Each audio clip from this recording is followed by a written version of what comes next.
ओम शांति। आज महाशिवरात्रि की आप सभी को बहुत बहुत शुभकामनाएं। आज संपूर्ण भारतवर्ष में हर कोई व्रत उपवास जागरण कर रहा है।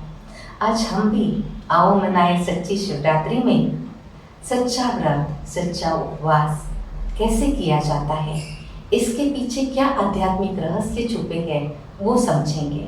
और ऐसा व्रत ले जो जीवन बदल जाए, ऐसा व्रत ले जो जीवन बदल जाए, ऐसा उपवास करे जो सर्वोत्तम के निकट हमारा सदैव वास रहे, ऐसा जागरण करे जो सोई हुई अनंत शक्तियाँ जाग जाए, ऐसा जागरण करे जो अंदर सोई हुई अनंत शक्तियाँ जाग जाए।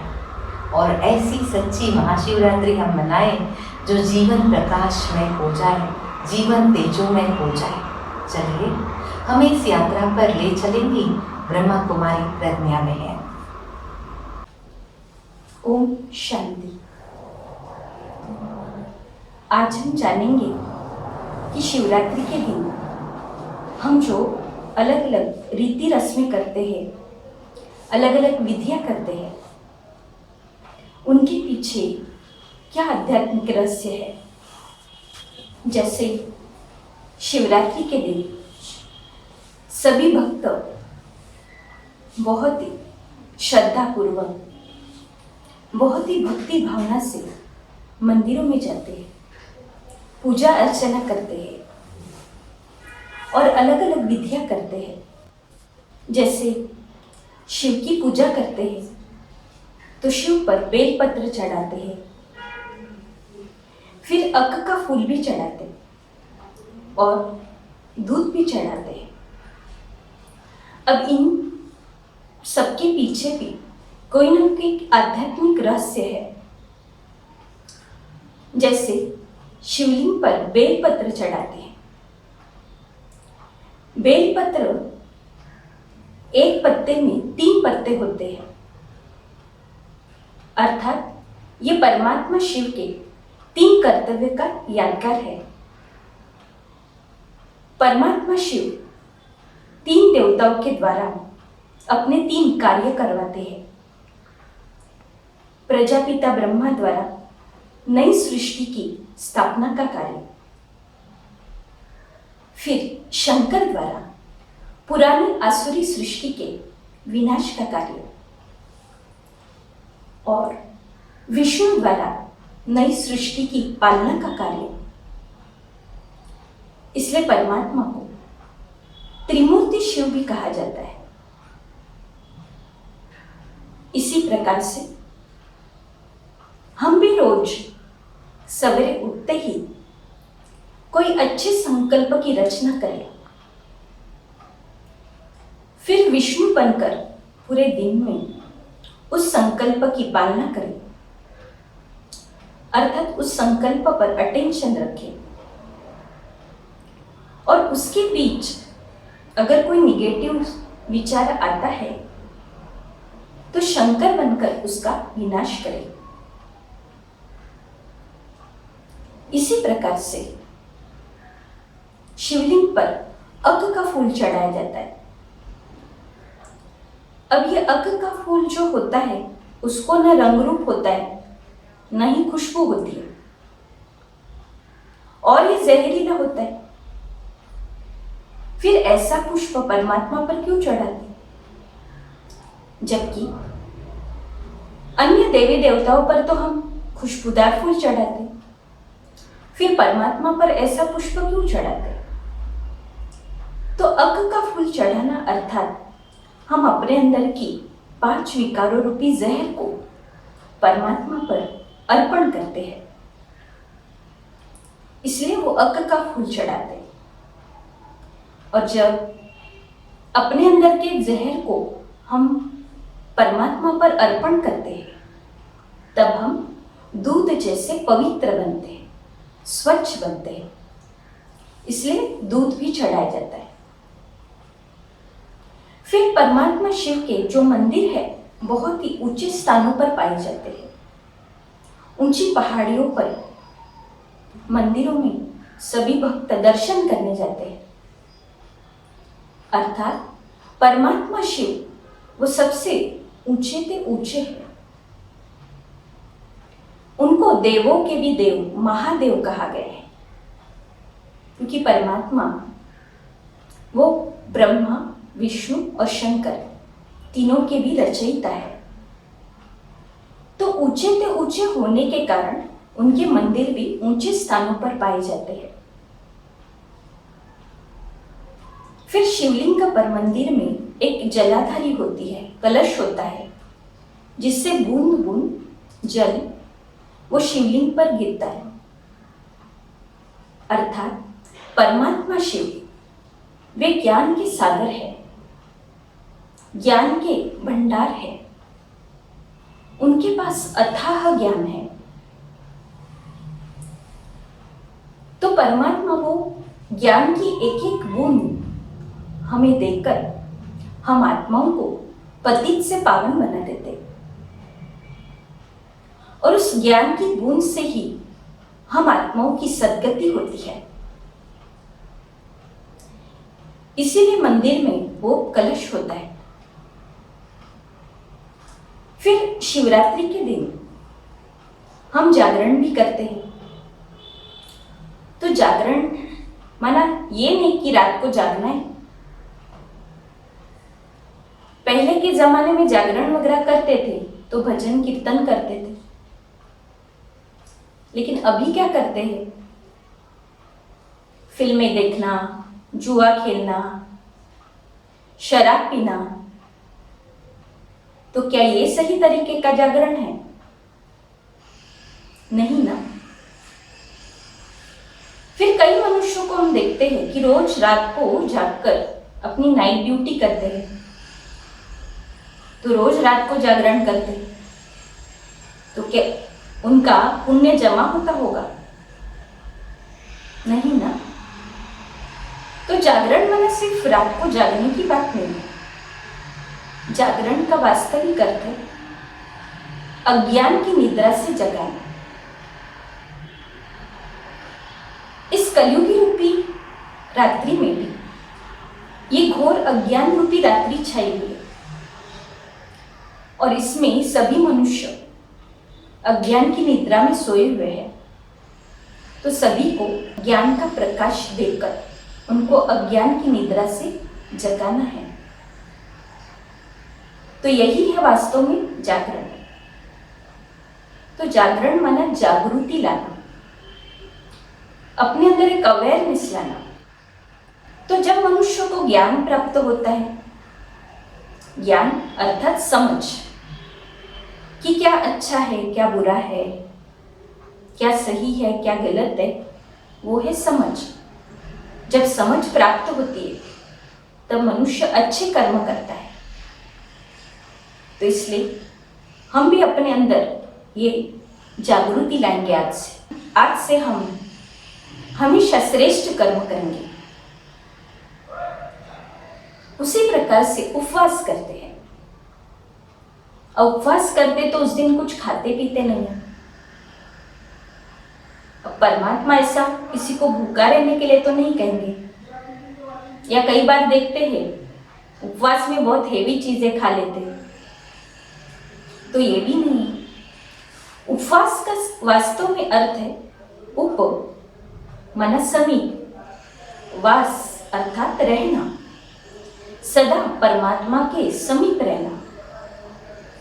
अर्थात हर कर्म करते हुए परमात्मा को साथ में रखकर कर्म करना, हमेशा उनकी याद में रहकर कर्म करना। परमात्मा के लिए हम कहते त्वमेव माताश्च पिता त्वम, त्वमेव बंधु सखा त्वम। अर्थात आप हमारे माता हो, पिता हो, बंधु हो, सखा हो। तो ये सारे संबंध हमें उनसे जोड़ते हैं। तो हर कर्म करते समय उनसे ये अलग अलग संबंध जोड़ो और उनकी याद में रहकर कर्म करें। तो ये है वास्तव में सच्चा उपवास। फिर व्रत करते, तो व्रत का वास्तव में अर्थ है दृढ़ संकल्प करना। तो आज से हम भी ये अपने अंदर दृढ़ संकल्प करते हैं कि मैं अपने मन में सदैव श्रेष्ठ विचार करूंगी। मन के जो निगेटिव संकल्प है उसको खत्म करूंगी। तो ये है सच्चा सच्चा व्रत। फिर उस दिन भांग भी पीते हैं और अपने को नशा चढ़ाते। अब ये नशा वास्तव में नहीं है, परमात्मा कहते कि अपने को नारायणी नशा चढ़ाओ, अर्थात सदा खुशी में रहे। तो ये नारायणी नशा चढ़ा।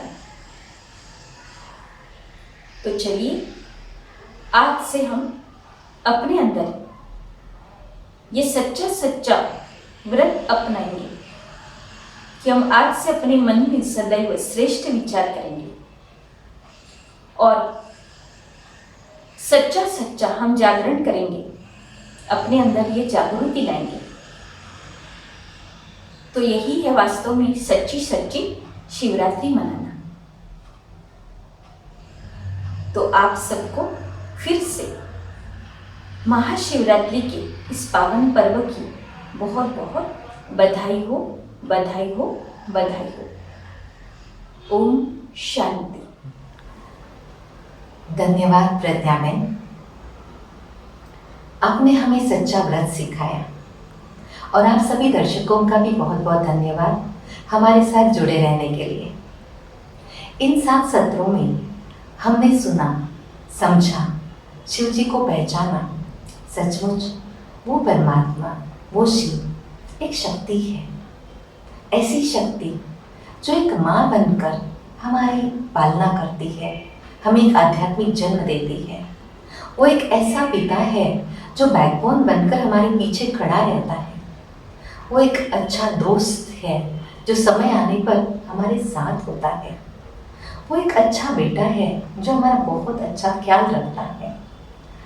तो आज से, इस शिवरात्रि से आप सभी को मेरा नम्र निवेदन है कि उस परमात्मा को, उस प्यारे शिव पिता को हम अपने जीवन में, हम अपने दिल में, हम अपने परिवार में एक स्थान दें। उसको अपने परिवार का एक सदस्य बनाएं, उनके साथ एक सुंदर रिश्ता जोड़ें। परमात्मा से संबंध जोड़ने के लिए आप सभी राजयोग शिविर का अवश्य लाभ लीजिए। 7 दिन के इस राजयोग शिविर के द्वारा आप बहुत कुछ जानकारी प्राप्त कर सकते हैं और सुंदर मेडिटेशन से अपने जीवन को शक्तिशाली बना सकते हैं। और ये कोर्स विनामूल्य रहेगा। अधिक जानकारी के लिए जरूर संपर्क करें। ओम शांति।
विश्वनाथ है मेरे बाबा, बैजनाथ है मेरे बाबा, गोरखनाथ है मेरे बाबा, लोकनाथ है मेरे बाबा, पारसनाथ है मेरे बाबा, सोमनाथ है मेरे बाबा, गोपीनाथ है मेरे बाबा, त्रिलोकीनाथ है मेरे बाबा, केदारनाथ है मेरे बाबा, भोलेनाथ है मेरे बाबा, अमरनाथ है मेरे बाबा, बद्रीनाथ है मेरे बाबा, बबुलनाथ है मेरे बाबा, गौरीनाथ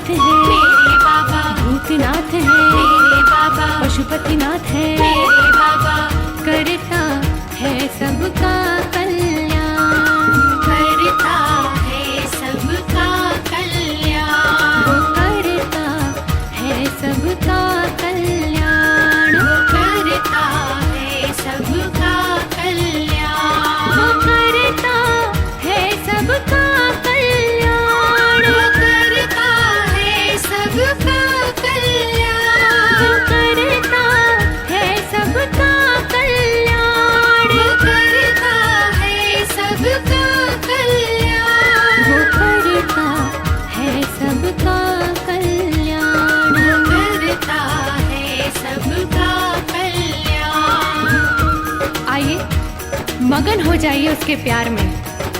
कूलेश्वर है मेरे बाबा, लिंगराज है मेरे बाबा, सर्व पाप हर मेरे बाबा, प्रिय दर्शन है मेरे बाबा, ब्रह्म गर्भ है मेरे बाबा, त्रिलोकेश है मेरे बाबा, सृष्टा हरता मेरे बाबा, पुरातन है मेरे बाबा, ज्ञान मूर्ति है मेरे बाबा, आधोक्षज है मेरे बाबा, जगत गुरु है मेरे बाबा, नग्न वृद्धर मेरे बाबा, अनामय है मेरे बाबा, सर्वदर्शन मेरे बाबा, निराकार है मेरे बाबा, परोपकारी है मेरे बाबा, कल्याणकारी है मेरे बाबा, कीर्ति भूषण मेरे बाबा, सत्यपरायण मेरे बाबा, करता है सबका कल्याण करता है सबका कल्याण, वो करता है सबका कल्याण वो करता है सबका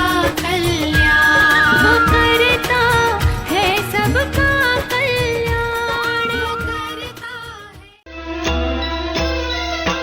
शिव अनादि है, शिव अनंत है, जीवन मधुबन शिव बसंत है।